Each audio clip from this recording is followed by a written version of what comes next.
not your mama's turmeric or turmeric. I've heard it pronounced so many different ways. Tomato, tomato, that's not what we're here to talk about. I'm so excited to talk about this herb, and because a lot of people are using it.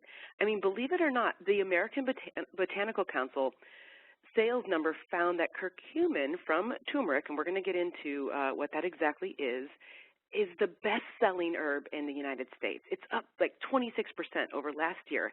And I am not surprised because everybody who walks into my practice is, and you know, I have everybody bring in their supplements and such, very familiar with this. And for me, because when something gets really popular and then the marketplace gets flooded with all sorts of different products, it's really important for me to understand the difference in those products, be able to educate. And as a practitioner, I have to follow the research because, you know, paralleling the numbers of bottles and supplements of curcumin that have been sold, and it's such a popular herb, the increase in research on this mighty herb, there are over 8,000 references to curcumin in PubMed database. I mean, and there are more papers appearing every single day. You can go into PubMed, type in curcumin, and it's unbelievable. So I'm extremely excited to talk about it. I want you to know right up front here that I'm going to be going through quite a bit, and I'll go through some of these studies because I think that's what's important to keep following. The studies, the dosages, the absorption, et cetera. And don't get glazed over. Don't worry, because at the end of this presentation, I have one slide that pretty much simplifies what it is that you need to remember, okay? All right, so let's just move right along. You know, because the traditional uses for turmeric, I mean, it's been around for a long time. It's been used as a food, as a cosmetic, and as medicine for sure. You know, many medicinal properties: relieving gas, ridding the body of worms, improving digestion, regulation of menstruation, dissolving gallstones, and seriously, the list goes on and on and on. Now, before I go on to talk about specific clinical indications for this mighty herb, I want to quickly review some terminology. I think it's so important. You know, I'm a naturopathic doctor, and like people will say, hey, so what are you, a homeopath? And there's all sorts of different words that are similar, but I think it's so important from an educational perspective that we really understand what we're talking about. So let's review curcumin's origin and chemical makeup. Curcumin is one member of a family of related compounds called curcuminoids. You know, when I was in school, you know, I did have to take pharmacology because in many of the states that license naturopathic doctors, we have prescription rights, you know, formulary to write scripts if we need it, right? But, you know, the more difficult classes for me were the classes and semesters of botanical medicine, the pharmacognosy of plants. I have to tell you, they're so much more intricate.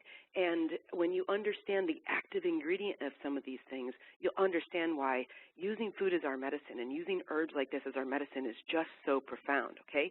So although curcumin has become sort of a shorthand way of referring to the entire family, we talk about curcumin a lot and sort of a slang for turmeric, there's an entire family. So there's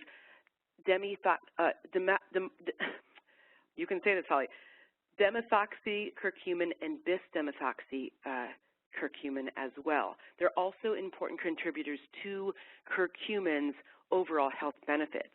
They're fat-soluble nutrients. Curcuminoids are extracted from the turmeric rhizomes, okay? So when you think about the turmeric rhizome that you see right there in the picture, that's pretty much we're looking at food. When we extract these compounds, that's when we're looking at the medicine part, okay?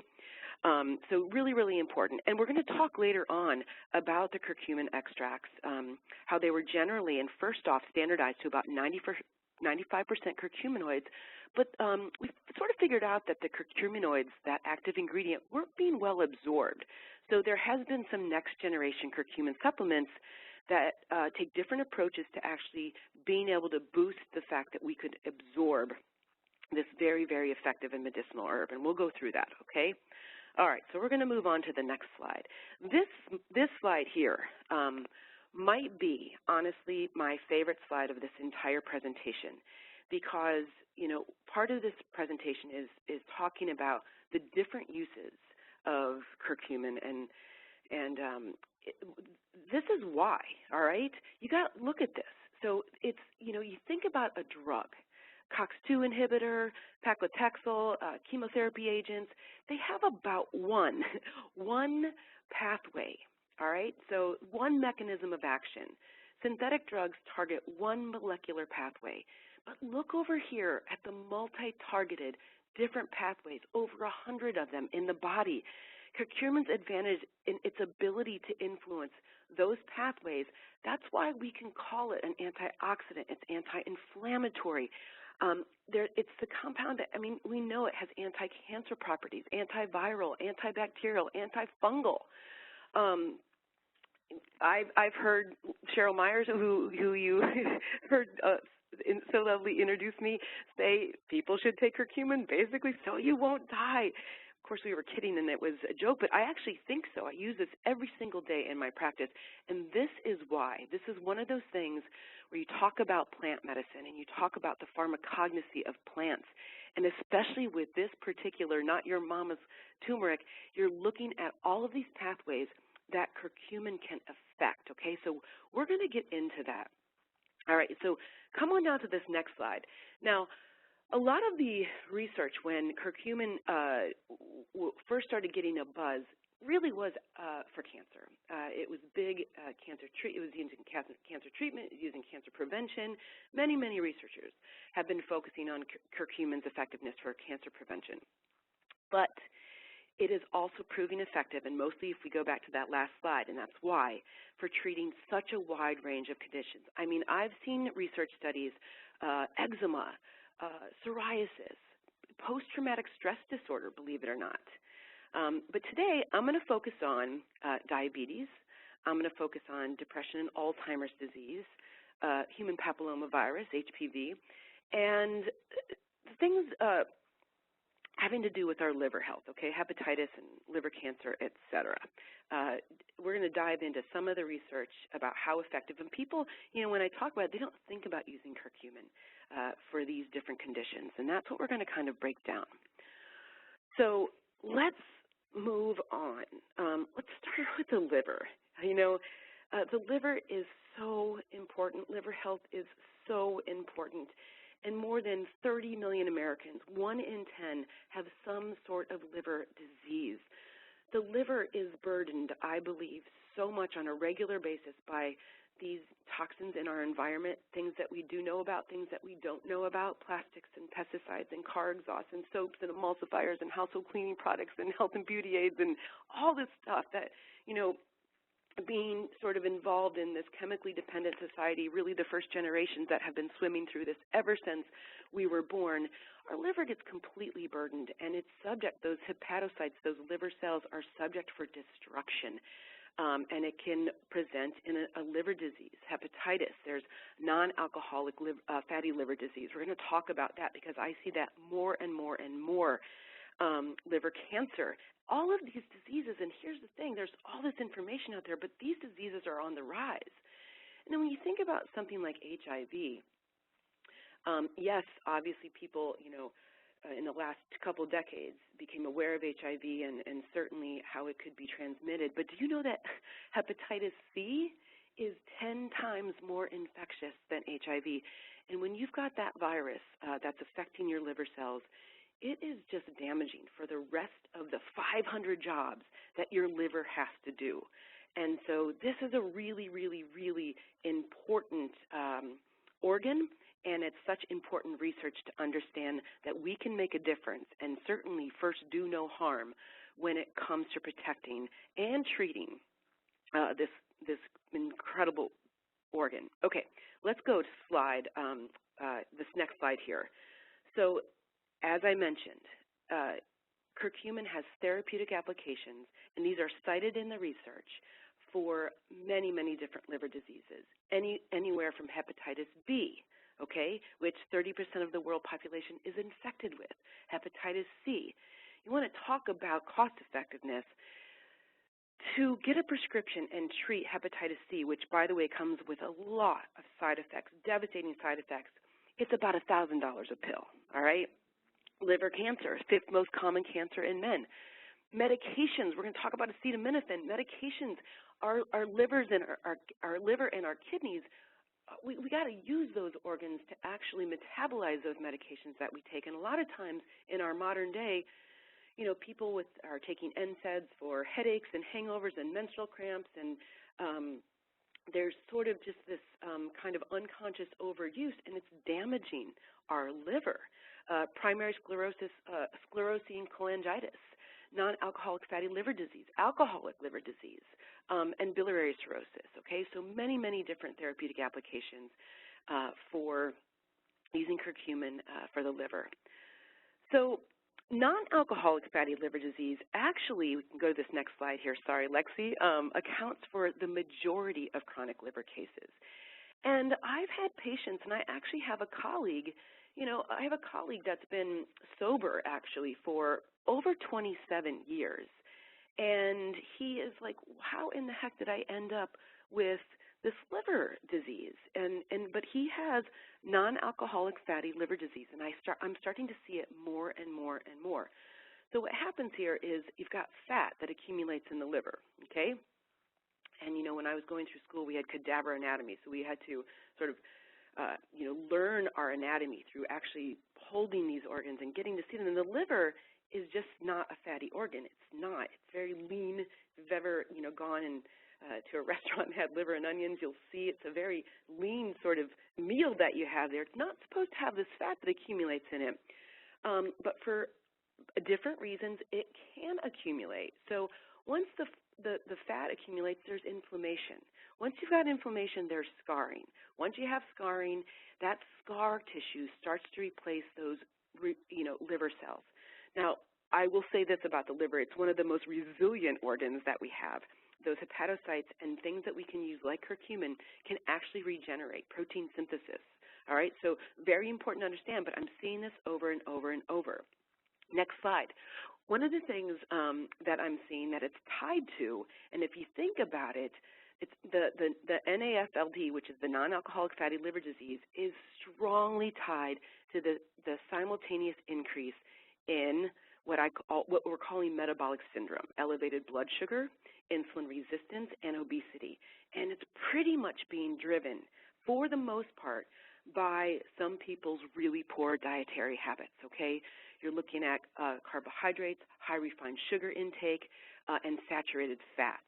But I'm seeing those metrics, the elevated blood sugar, insulin resistance, and obesity, and then we can certainly draw blood and understand that, right? A lot of times you're in dire straits before you understand that your liver is actually scarring because of the fatty deposits, okay? So just really important to understand that if you're seeing a patient or if you know of somebody who is overweight and starting to show these signs of insulin resistance, elevated blood sugar, triglycerides, et cetera, the liver is not far away.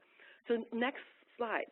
So let's look at this. Curcumin's ability to protect against increased blood sugar, high levels of triglycerides by a high-fat diet. Okay, so here's what happened in this study. I know it's a little bit of a graph here. Let me explain it. So researchers found out, this was a study done in mice. Researchers fed mice a low-fat diet, okay? They fed a group a high-fat diet, okay, and the fat that they used was soybean oil, or a high-fat diet plus curcumin. And they did this study to examine the effects of dietary curcumin on obesity, on glucose levels, and on the insulin response. Now, they reported that curcumin's administration protected against increased glucose levels, insulin resistance, and fatty deposits in the liver, okay? This chart and the following couple charts that I have in the next slides are summaries that summarize the results of this study. This chart illustrates average glucose levels as measured by the intraperitoneal glucose tolerance test after 20 weeks. So this was an extensive study. So we're getting more and more of these studies out as far as the effectiveness of those multiple targets of curcumin. This one has to do with protecting the liver from these fatty deposits, okay? Curcumin blocked increased glucose levels associated with that high-fat diet. Remember, that group of mice got the high-fat diet plus the curcumin, okay, as well as improving insulin sensitivity and preventing an increase in fasting insulin levels, okay?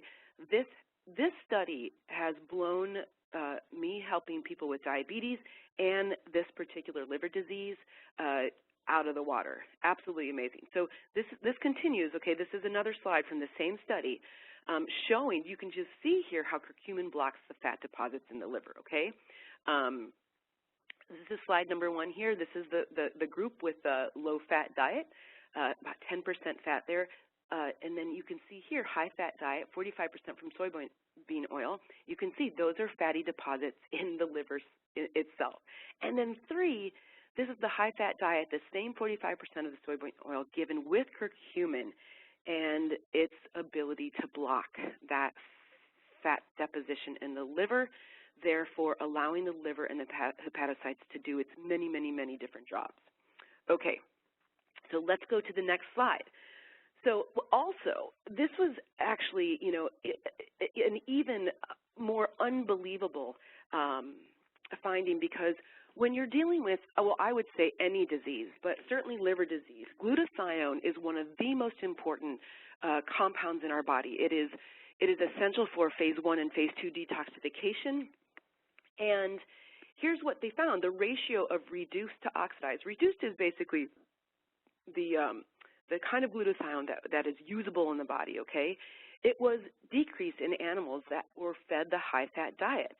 But supplementation with curcumin increased this ratio in the high-fat diet group beyond that measured in the low-fat diet animals. So if you're just, I mean, now I'm certainly not going to take the results from this study and say, hey, you know, you can eat a high-fat diet as long as you take curcumin.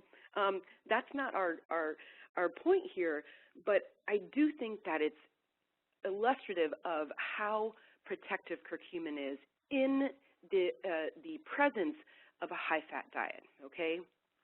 So absolutely amazing, and, you know, we need to preserve those glutathione ratios for sure, because glutathione is so very, very important, not only to our body, you know, sort of functioning as a whole, but definitely if we've got an active liver disease. All right, moving on here. So this is our acetaminophen in the liver. You know, I had mentioned that earlier as far as this is, I have to just go out on a twig and say it. I feel acetaminophen is just, it has come to my attention over and over and over again, and I do think that it's a little bit of a nasty drug. More than 600 over-the-counter prescription medications contain acetaminophen, okay? So it's not just the ones that we think about. This ingredient is in many different over-the-counter products, all right? So 50 million Americans take medications containing acetaminophen every single week, and it is the #1 cause of acute liver failure in the United States, the #1 cause. That is unbelievable to me, okay? This is certainly a case in my heart of how can we first do no harm? This is certainly a case for harm. But let's go to the next slide and look at these amazing pictures again, okay? So this is a result of a study. Curcumin protects the liver from toxic medications like acetaminophen. So drug-related hepatotoxicity accounts for 50% of liver injuries, including both chronic and acute liver diseases. This illustration is from a study on acetaminophen-induced liver damage, okay? So they actually induce liver damage with acetaminophen and represents a control animal showing normal cells and the central vein, okay? So A, that's the control animal right there, okay? Slide number B is the curcumin animal, also normal central vein and portal tracts, okay? You'll see that there. Then C shows the liver damage associated with acetaminophen. It also has coagulative necrosis, hepatocytes, and leukocyte infiltration. You can see that, hey, let's just shorthand, it's kind of messed up there, okay, slide number C. And D shows reduced hepatotoxicity in the acetaminophen plus curcumin animals, okay? So you see that acetaminophen, the slide number C, and then you've got acetaminophen plus the curcumin. You just see evidence of protection there. Very, very, very, very important. All right, let's go to this next slide. Curcumin treatment can complement the antiviral activity of the drugs commonly associated and used with hepatitis B. I thought this was amazing. This figure illustrates a study in which hepatitis B cells were treated with either lamivudine alone, okay, or curcumin alone, or with the combination of them both. A 4-hour treatment with either lamivudine or curcumin resulted in a significant suppression of the hepatitis B transcription by 35 and or 62% respectively there. However, the combination of both treatments resulted in an enhanced suppression of the virus expression up to about 75% as compared to non-treated cells. So what this suggests, and it gets excited for me, is there could be some synergy there with what's, these nucleoside type analogs that are used to suppress these viruses are very expensive, and there are side effects that are associated with them. But if we can understand and prove that if you take them along with curcumin, you're going to be able to use less. And you see that 75% suppression of the virus with the two together. Very exciting for me as a practitioner to see things like that. So let's just kind of keep going on. I know we're hanging out in the liver quite a bit, but it's so fascinating to understand these different liver diseases, like I said, that are on the rise. That's the thing that troubles me the most. We've got so much education out there. We've got so many advances in Western medicine, and we're getting sicker and sicker. And then when I find something that I know that we can use on a daily basis at the right dosages, at the right absorption, then I get excited about it, and I kind of want to tell everybody. So, all right, this slide, this is hepatitis C. I actually just saw a hepatitis C patient yesterday, and we were talking quite a bit about this. Now, the standard treatment for hepatitis C has been the combination of interferon and ribavirin, which has only been found effective in about 50% of the patients, okay? And when you have hepatitis C, you don't feel good. And second of all, you've got these heavy, heavy-duty drugs, and if they don't work, then you're like, okay, well, then what? Now, there's another new drug on the market. It's a new antiviral drug used in combination with other hepatitis C drugs. It was approved by the FDA in 2013, but guess what? $84,000 for a 12-week treatment. $84,000. I did not misspeak there, okay? So curcumin has previously demonstrated antiviral activity against HIV, the Coxsackie virus, hepatitis B virus, and this chart depicts the ability of curcumin to inhibit hepatitis C replication in cultured cells. It increases the concentration of curcumin, so increasing the concentration of curcumin was associated with greater hepatitis C inhibition. Although the exact mechanism is not fully understood yet, it appears that curcumin induces the expression of a phase 2 enzyme in your liver called heme oxygenase. And so induction of or overexpression of heme oxygenase has been shown to interfere with the replication of certain viruses, including hepatitis C, okay? Sometimes I don't really care about the mechanism of action if I start seeing results like this. So hepatitis B, hepatitis C, you name it. Next slide, once again, curcumin increases antioxidants when the liver is exposed to toxins. So it's, curcumin has shown to effectively neutralize free radical cells. It's so important because if we're talking about these things, alcohol, the toxins from our environment, medications, the fat that's deposited there, you're looking at a lot of free radicals, oxidative stress, okay? And so we're using curcumin here to neutralize these free radicals and increase the activity of antioxidant enzymes, including glutathione peroxidase.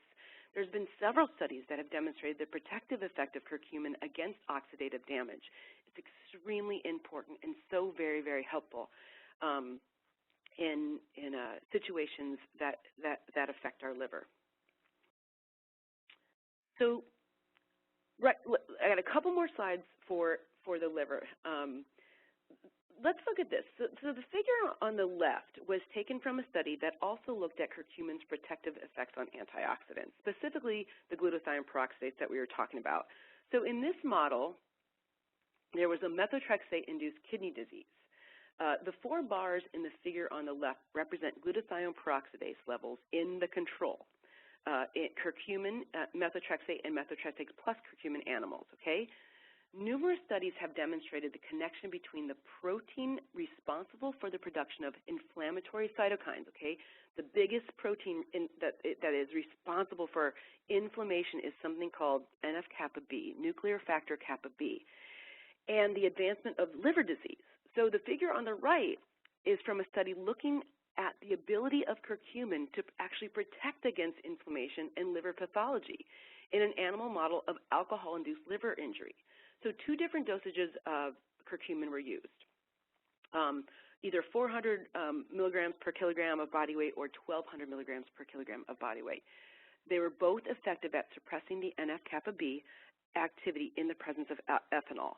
So once again, as a practitioner, I'm not going to encourage my patients or what have you, yeah, sure, just go drink, just as long as you take curcumin. But you see here that the inflammatory response in alcohol is extremely inflammatory, can be protected by that NF-kappa B being suppressed by the almighty. This is not your mama's turmeric curcumin, okay?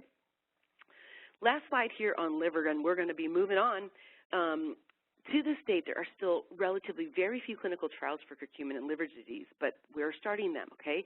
But despite the growing body of preclinical research, this study looks at a fermented turmeric product, okay? There's about 3 grams was the dosage versus a placebo in participants with elevated liver enzymes.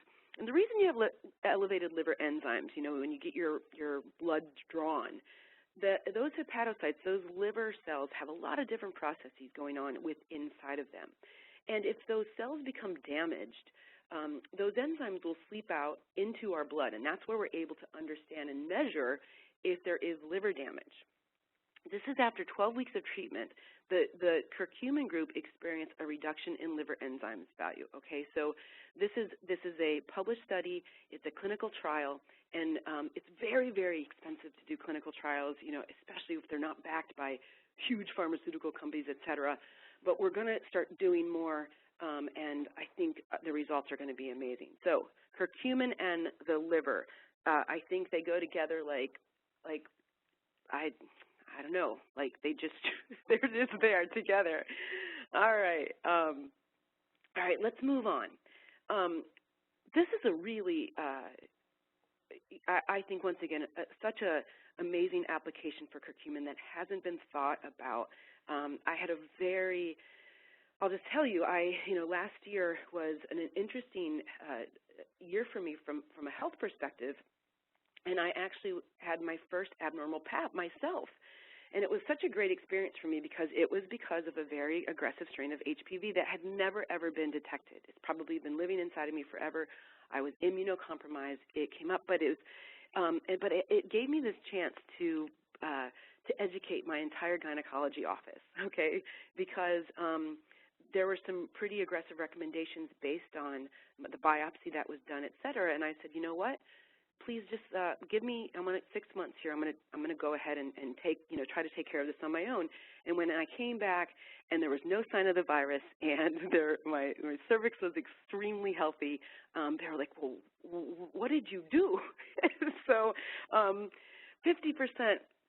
of women diagnosed with cervical cancer have never had a Pap smear, okay? So certainly it is a great, great screening tool, and I do recommend that people and especially, I think at this point in time, not only get a Pap smear, but also get screened for HPV is really important. So next slide.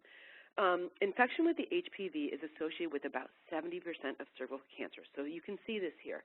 You've got a normal cervix, okay, normal healthy cervix. You've got the infection with the human papillomavirus. Then there's lesions. They cause basically just atypical cells. Your cells start to change. And then it progresses onto an invasive lesion. And so really, really important to catch early, really, really important to protect yourself if you know you have this virus. And it's definitely on the rise. So there are approximately 40 strains of sexually transmitted human papillomavirus, but not all are associated with serious health problems. And when I say sexually transmitted, let me tell you something. It is in anything, in bodily fluids, okay, including saliva, this can be transmitted. In fact, the majority of HPV infections, they are benign, but there are some high-risk strains. They're the HPV-16 and the HPV-18, okay, which cause about 70% of cervical cancers. HPV-16 is also associated with oral cancer. So here's what you got to look at. I've been seeing more and more of my friends, my colleagues, actually get diagnosed with throat cancer. So you have to think about that, okay? One area of current research is to definitely define the triggers, all right, or environmental factors leading to this transition from that healthy cervix, right, to the cervical intraepithelial neoplasia to invasive cancer. So once you get the virus, we want to see what the heck is going on that progresses this along, and we certainly want to participate in stopping it. I think it's important to understand the HPV vaccine. There's certainly some controversy between that, in that vaccine. It has not been universally accepted. By age 17, 20% of U.S. girls are infected by HPV. Now, and it's interesting with that stat because I'm dealing with a patient right now, and who is 25 years old, and she has an abnormal PAP, and her biopsy, she has definite precancerous cells, but because she's quote unquote too young, they won't test her for HPV, which makes me want to go crazy. But really important to understand that, I mean, by the age of 17, we've got 20% of our U.S. girls. So protection, education, really, really important there. So, but here's what we have to say when it comes to curcumin. We've got curcumin slowing or limiting the activity of HPV in the cell culture. See that? This figure comes from a study in which 2 different strains of cervical cancers were exposed to curcumin. The viability of cancer cells decreased over 60% with increasing concentrations of curcumin. That's a huge reduction in those cancer cells. That stops the progression. Even though this research is being done as far as like, hey, why is this progressing? That stops progression. Curcumin stops progression. So this P53, this is a tumor-suppressing gene, okay? So take a look at this next slide. It acts to eliminate abnormal cells and facilitate our own cellular repair, our own DNA repair. So mutations or inactivation of this P53 is thought to be a critical step in the development of human cancer. So once again, we're looking at, hey, why is this progressing into invasive cancer? So you get this infection with HPV 16 or 18, it definitely causes this P53 mutation. This chart is from a study looking at the P53 mutation in HPV and HIV-positive women and found that these viruses were associated with the mutation of the P53 genes, but these viruses acted on different areas of the gene, okay? So what you're seeing right there is this tumor-suppressing gene that gets mutated because of these infections. Well, let's look at this. Curcumin, what we see, increases P53 activation when combined with the cervical cancer drug paclitaxel. So this is a cancer drug originally derived from the Pacific yew, okay? It is effective against several cancers, and if you go back to my favorite slide, that one slide, it's got one mechanism of action, okay? But it is effective against many, many cancers, including cervical cancer, but it's also very, very toxic, right? You get a big bang there, plus you've got like sort of collateral damage because of all of its side effects and all of its toxicity. There's a great deal of interest in combining this drug with other natural products in an effort to not only increase its therapeutic potential, but reduce its adverse effects. So previous studies have shown that curcumin and paclitaxel have synergistic anti-tumor effects, but their underlying mechanism of action is not really fully understood. Okay, in this study, researchers looked at paclitaxel alone and in combination with our mighty herb curcumin in 2 lines of cervical cancer cells. They found that the combination induced apoptosis and inhibited proliferation, so it stopped those cells from growing and proliferating and changing more effectively than the drug alone. Okay, so very, very important. So let's go down to this next slide, but just to summarize there, we're looking at viruses, HPV, very invasive, causing cervical cancer, it's causing deaths, and it can be certainly protected and stopped, but screening, and also don't forget about the mighty curcumin. So yeah, every year, 1.4 million Americans are diagnosed with diabetes. And diabetes is probably, and this is, we're not talking about juvenile onset. We're not talking about an autoimmune destruction of beta cells or anything like that. We are talking about type 2, which usually almost 100% is diet environment related, okay? So let's move to the next slide. Diabetes, it's the seventh leading cause of death in the United States. There's 9% of the American population now has diabetes. But here's the numbers that scare me to death. About 20% of the people with diabetes, they don't know it. And the number of Americans with diabetes is expected to increase about 165% from the prevalence in 2000, that's 11 million folks, to the year 2050, and then we're looking at 29 million. So once again, I go back to what the heck is going on. We've got all this information. We've got talking heads out there, including myself. We're trying to get people empowered to take back their health and to eat better and to cleaner and to watch the environment.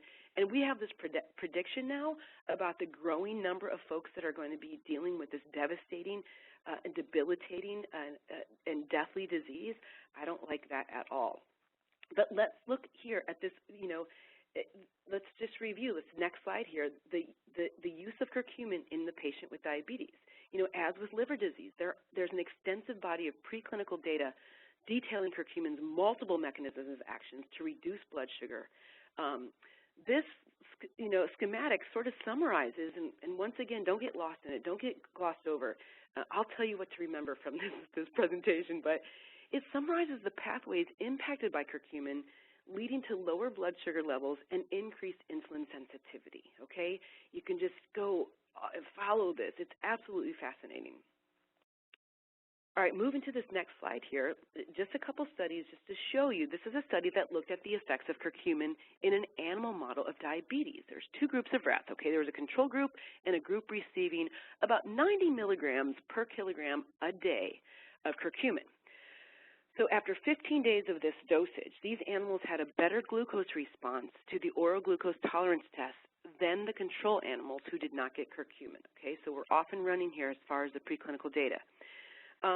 There are some published clinical trials as well when we're looking at diabetes. This data is from a randomized double-blind placebo-controlled trial of 240 patients with prediabetes. Now, I don't, prediabetes, it's like, look, you are on a slippery slope, okay? So they had a fasting blood glucose between 100 and 124. I would actually say, listen, you are in dire straits and we need to turn this around quickly. Their oral glucose tolerance test between 140 and 199. Hemoglobin A1C range was between 5.7 and 6.4. That's basically a measure of, like, how's your blood sugar been doing over a period of time? So curcumin group received curcumin extract, and we're talking about 1,500 milligrams of curcuminoids daily, that active ingredient that we talked about, and the hemoglobin A1C level steadily declined during the course of the trial. So that metric is talking about, hey, how is your blood sugar doing? And when it comes to blood sugar, listen, we do have sugar in our blood. That's how it gets transported. But if it doesn't get into our cells, it's kind of like, hey, is it high blood sugar that we're worried about, or is it low cell sugar? You know what I'm saying? Because that is what feeds our cells. That's fuel in the tank. And if it's not getting out of our bloodstream into our cells, that's when we're going to run into trouble. Next slide. The same study showing the number of participants who converted from pre-diabetes, okay, so like warning, warning, warning, all right, to type 2. So after 1 year of placebo or the curcumin extract standardized to 1,500 milligrams, once again, that's 750 milligrams in 3 capsules, okay, taken twice daily. 16% of the placebo group converted to type 2 diabetes. Why? None. Absolutely 0 participants in the curcumin group converted. All right, so that is amazing. So let's just go to this next slide, this last slide here. 4 other human clinical trials have reported beneficial effects on markers, decreasing fasting blood glucose, insulin resistance, triglycerides, increasing insulin, adiponectin, LPL activities. I mean, the studies, there's 4 more human clinical trials that have reported beneficial effects. So think about curcumin when you're thinking about diabetes. And believe me, there's many people I talk to that just haven't, and that's why we're here. All right, let's move on. This is one of the most fascinating areas of research for me when it comes to the mighty curcumin. because as a clinician, in my opinion, this is a very, very individualized, difficult sometimes clinical presentation to effectively treat. You got to dig in deep, okay? Devil is certainly in the details. 30% of people taking prescription antidepressants get no results. I've seen that over and over again. I think it's actually kind of higher. 70% really only have about partial improvement, okay? And people are taking antidepressants across the board. So let's go to this next slide. As I said, I wanted the depression and Alzheimer's disease is what we're going to get into, okay?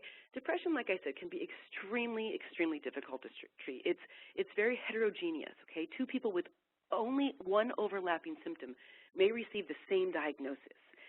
Studies sometimes find little or no efficacy for conventional antidepressant medications, and no single antidepressant has been found to be clearly superior than any other. And I've seen this clinically. People come in and one doesn't work, so they'll do another one, and then that doesn't work, so they'll do another one, or they increase the dose, and patients become sort of like a whack-a-mole game, in my opinion. The symptoms of depression, they vary very widely between individuals. Length and pattern of the depressive episodes, the use of medications, family history, co-presenting other physical problems, mental disorders, all of it plays a very significant role in the treatment outcome, and different patients respond differently to different treatments, especially in this area. So as more knowledge is gained regarding the biology of depression and its biomarkers, I'm hopeful that treatments can be better selected for individuals so they will benefit more. But let's look. You're like, curcumin, are you kidding me? Depression? And I was like, yes. It is uniquely, once again, because of its ability to address different biomarkers, it's uniquely able to address multiple biological mechanisms associated with depression. You're looking at oxidative stress that has been associated with depression. You're looking at immunoinflammation, which has been associated with depression, and the hypothalamus pituitary adrenal activity, that whole axis there has been associated, in dysregulation has been associated with depression. And so once again, we're looking at curcumin because of its vast mechanisms of action. So let's go to the next slide. So as just discussed, depression is associated with a reduction of neuronal and glial cells and the shrinking of the hippocampus. Okay, hippocampus. Those are some of those things that are affected and when we research folks with depression. So this was an interesting new study looking at the effects of curcumin on the neurogenesis in the brains of mice. And so basically what was found that curcumin was associated with increasing the number of newly generated cells. So you think about basically preserving and enhancing and healing the brain, okay? This is the area of the brain associated with stress and with mood, and it may help explain why curcumin is now being studied as an effective treatment for depression. I have been giving people, I've been putting in people, people look at me in my practice and they're like, I don't have pain, I don't have cancer, why are you giving me curcumin? And I break out my studies and do the education, because as doctor, as teacher, that's what it's all about. Let's go to this next slide. So I think this is a really great study.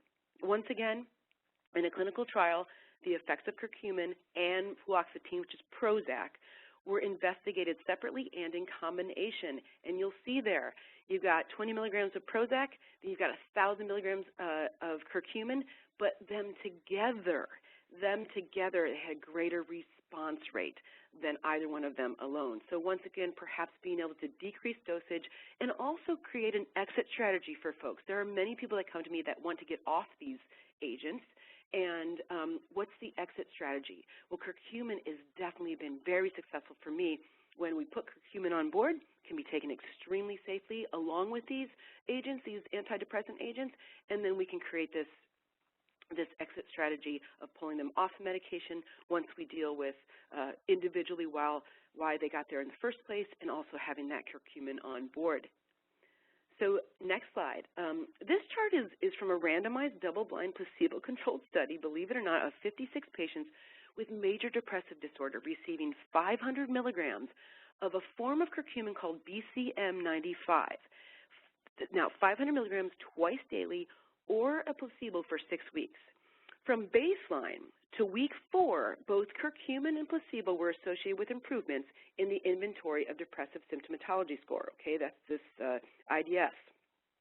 But from week 4 to 8, curcumin was significantly more effective than the placebo, and the reduction in the IDS score was particularly noted in patients with atypical depression, and that's a depressive state characterized by mood reactivity, weight gain, increased appetite, excessive sleepiness, along with that higher inflammatory markers that I showed from that one slide that is associated with depression. So you're looking at 500 milligrams of BCM95 twice daily, okay? Dose-dependent, very specific specific type of curcumin that was used in this study. Once again, lots of things on the market. For me as a practitioner, pay attention to the dosage, pay attention to the study, and pay attention to the results that you're getting. All right. Next slide. So, it says it right here. Okay, curcumin has significantly fewer adverse effects than prescription antidepressants. I mean, and quite honestly, I have had a couple people, because we do push the dose if we need to, right? You're going to get a little bit of diarrhea, nausea. I have not seen reported in my personal practice, but look at the adverse side effects of antidepressants, and you're kind of weighing them. I mean, agitation, insomnia, loss of libido, increased appetite, and weight gain. Risk-benefit ratio for me, I'm sorry, when there's something that's effective that does less harm, I want to bird dog that and find many, many more evidence that we can use this effectively and really help people start feeling better. Okay, so let's go into the last section of this webinar. Thank you for your attention up to this point in time. Did you know, okay, we talked about this. Since 2013, turmeric has been the #1 best-selling herb in the U.S. Natural Products Channel. Now, once again, for me, I get excited about that, but I also get, I got to see, who's making what's out there, because when my patients bring in their supplements, because I want to see the brand, I want to see the manufacturer, I got to see everything, because one is not like the other, I promise. And this is so important to me, because this industry is really important to me. And it's not just an industry, this style of medicine, the first do no harm, the fact that we can use plants that really, overall, by and large, do so much less harm and so much more good for specific clinical presentations, and not have the harm done by the pharmaceuticals that are made each and every day. It's like, I have to be able to talk about this. So let's talk about these curcumin supplements, okay? Now, we've reviewed a few, of things that I use curcumin in clinical practice, and believe me, if we had more time, I could go on and on and on and on. Choosing a curcumin product. So as I mentioned at the beginning of the presentation, curcumin, okay, so we're just kind of using that as a summation for that whole family of those active compounds, is one compound found in the group of compounds. Curcuminoids are generally poorly absorbed, okay? Therefore, there's a number of different approaches that have been taken to solving the challenge, because, it is about getting those active ingredients, the curcuminoids, into the bloodstream so it can deliver an effective dose. So turmeric, as we talked about, sort of the food part of what we're talking about, has been used for thousands of years as a food supplement. Mostly in Indian, it's ground up, it's added in high quantities to meals and beverages. And then when the research began to identify it was, in fact, the curcuminoids as the compound most associated with our health benefits of turmeric, they started to extract that to standardized 95% purity. That's the first stuff that came on the market. Now, while this obviously means a higher concentration of curcuminoids, the poor absorption means a high dosage. Grams and grams is required. To me, I've seen it before, this decreases the compliance of my patients a lot, okay, because we're talking about a lot of capsules to get that in. So with a corresponding increased risk of poor patient compliance, yes, that's exactly what I've seen. To address this absorption issue, many manufacturers and licensed ingredients have devised a number of ways to get these curcuminoids into our body, okay? So some of the newest fourth-generation researchers focus on these synthetic curcumins. I'm very suspect of them, and I want to go over them with you so you understand. But I do believe, like I said, the best clinical outcome and some of the most interesting clinical research is associated with the use of these third-generation curcumins, these folks that have combined it with other agents to get the curcuminoids in. So I want to take a few minutes to review some of the pros and the cons of the different enhanced absorptions that are available. So first of all, this is the new trend for curcumin extracts, is to combine the ever-shrinking amounts of curcuminoids, and you've got to really, really pay attention when you've got a big marketing thing like 185 times better absorption over standardized 95% curcumin. Okay, this just kind of gets at me because there are two problems with this scenario. First, the compounds being used to drive the curcumin absorption ever higher are increasingly of little health benefits, and some are troublesome, in my opinion, okay? Second, it has yet to be established that driving absorption 30, 50, 150, 200 times higher than the plain 95% curcumin results in any significant increase in the improved clinical outcomes, okay? So I need to stick to these numbers. Therefore, while I'm touching on this issue because curcumin manufacturers use it, I see it all over the place as a point of differentiation so often, you would be better served to pay more attention to the clinical trial results than to the reported absorption numbers. You know, this is an example here of less curcumin, more absorption. Consider this, okay, Novasol. This is licensed enhanced absorption curcumin, and it claims 185 times enhanced absorption over the plain curcumin, which sounds great, right, when you say it really fast, until you look at what it is. If you look at what it is, it's 6 to 7% curcumin and 93% polysorbate 80. So that means a 500 milligram dose would yield 35 milligrams. Now, you heard me talk about those studies and the milligrams that were associated with those studies. 35 milligrams of curcumin and 465 milligrams of polysorbate 80. So I really, really, really think this is the key point when choosing these products, okay? So let's move on. It's very difficult sometimes to make apples-to-apples comparison on something that is seemingly straightforward as curcumin. Some forms of enhanced curcumin report their curcumin content as a percentage of the whole blend in the published studies, and some do not. That's what I want you to be aware of. This chart represents a best attempt to collect the information. However, it is important to remember that these are the licensed enhanced absorption curcumins that are used in different products by the different manufacturers, sometimes in different blends. So the best indicator for curcumin content is for you to be able to look for the reported curcuminoid listing on the label of the product. So you can see there, you want to focus on, yes, there's this absorption system, okay, over here to the left, what's being used, and then look at the curcumin content, because that is what I want to drive home.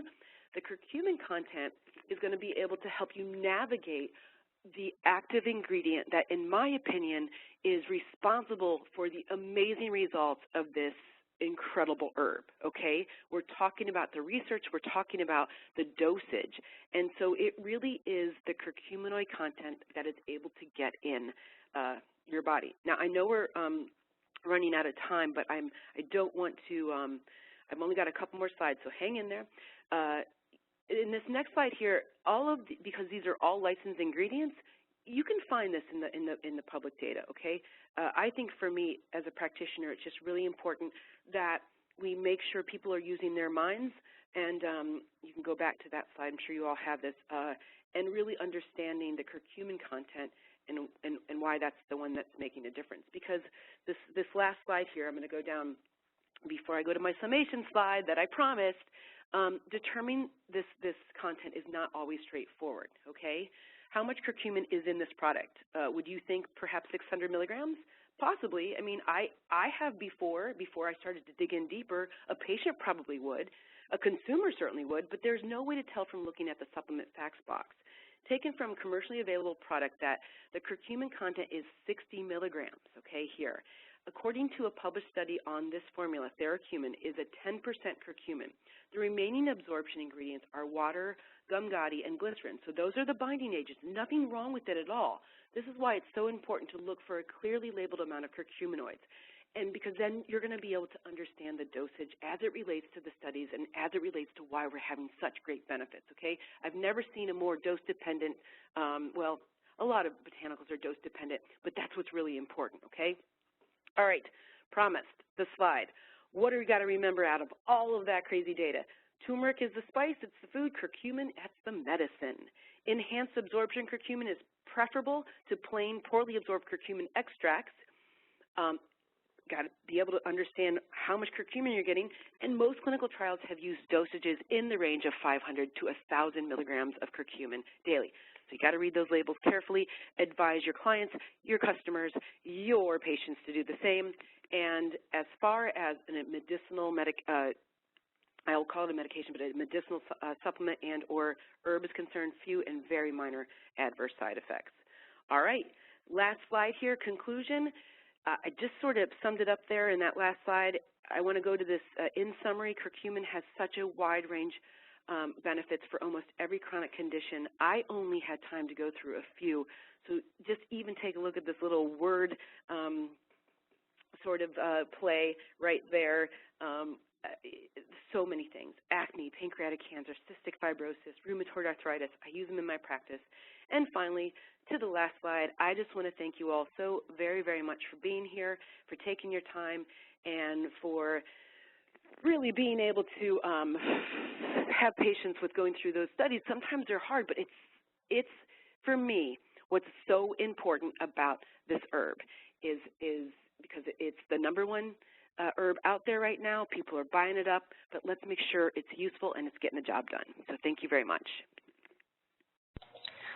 Wow, Dr. Holly, that was quite a lot of powerful information, and I mean, with the science just backing everything up, it really makes everything come full circle. And who would have thought that you could use curcumin for all of these other applications? Like you said in the beginning, you know, a lot of people are familiar with curcumin for arthritis and cancer, but now we're starting to see so much more research on some of these other conditions like liver issues and diabetes and HPV that are definitely affecting a wide variety of the population here. So thank you for going over all that information, and we do have quite a few questions that are coming in.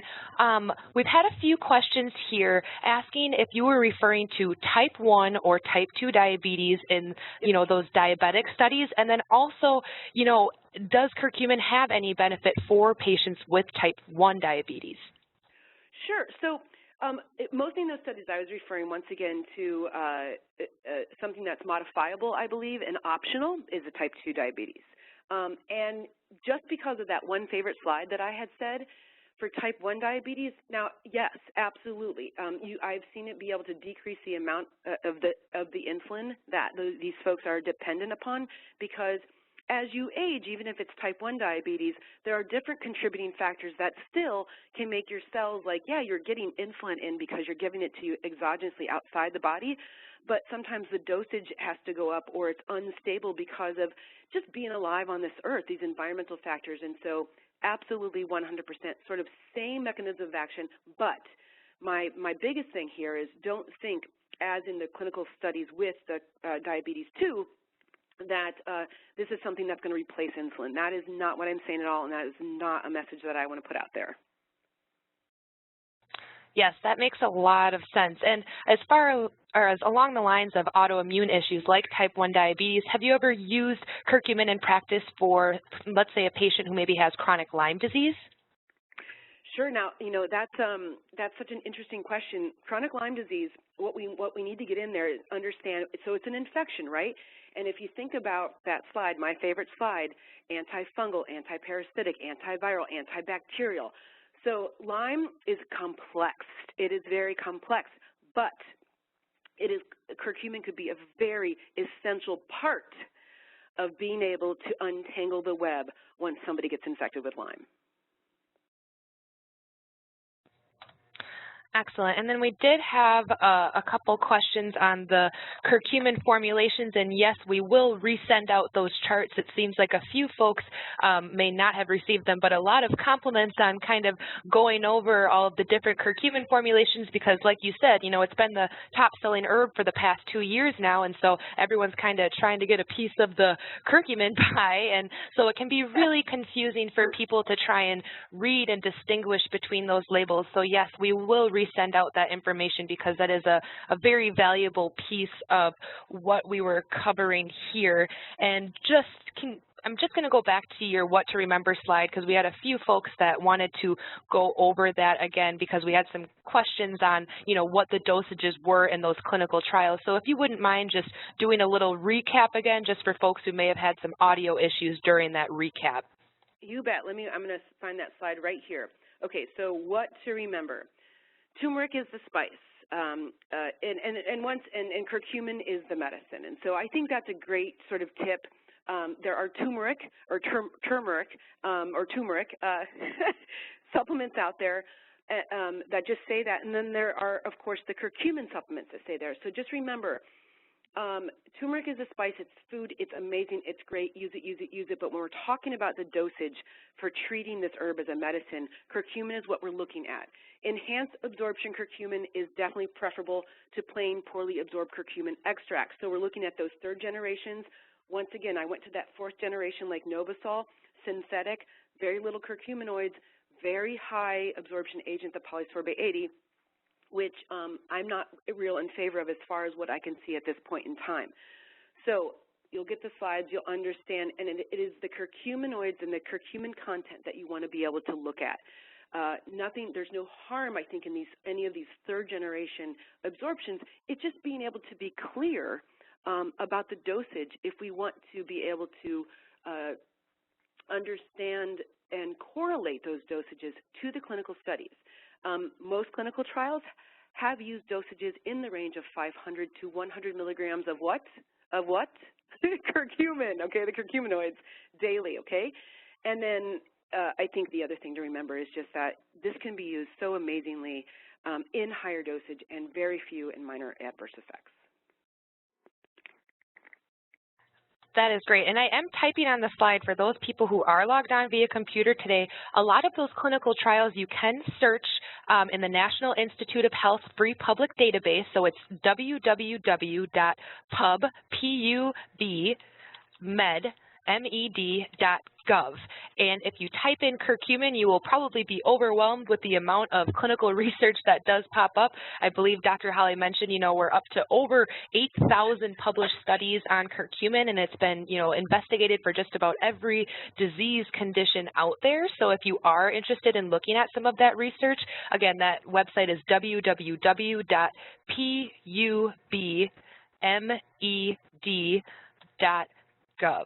All right, and I did have another question just come through on the chat box for you, Dr. Holly. What does curcumin do for those of us that have essential tremors? Wow, okay, that is probably going to be a hard question for me to answer in this format because I would want to dig so much deeper into this clinical presentation to understand, as a naturopathic doctor, identify and treat the cause. And so, but once again, I want to go back to that favorite slide of mine. If I had this particular person as a patient and I had the history and, getting to know the full story, I could probably find a mechanism in one of those targeted pathways that curcumin is able to touch on that would be able to at least synergize and be part of a treatment plan for somebody with essential tremors. But I definitely want to know more, for sure. That makes a lot of sense. And I did just have a question as well on, when we're talking about these clinical trials, which are investigated in people, roughly how many people are in some of these clinical trials that were referred to when we were discussing the curcumin? Yeah, so we had one in there, I remember. I believe there was 56. I've seen them up to 100. Each trial is different. It all depends, and I'm just so happy, though, because once again, this is not big pharma. There is not these bazillion dollars that we're able to just click out these clinical trials. This is exciting that on a natural supplement, because it's can't patent a natural supplement, we're able to get this data, and that's truly the preclinical trials and the clinical trials that are being done is just truly amazing to me. And sometimes because I have an active practice, I don't need the trials at all. I get to see my patients come back feeling better, the metrics are better, that hemoglobin A1C is down, and I'm loving it. Excellent. And since you are talking about, curcumin in your practice, I've had a few questions about people who have been told that sometimes curcumin is dosed to what they call bowel tolerance. Could you just elaborate on that a little bit?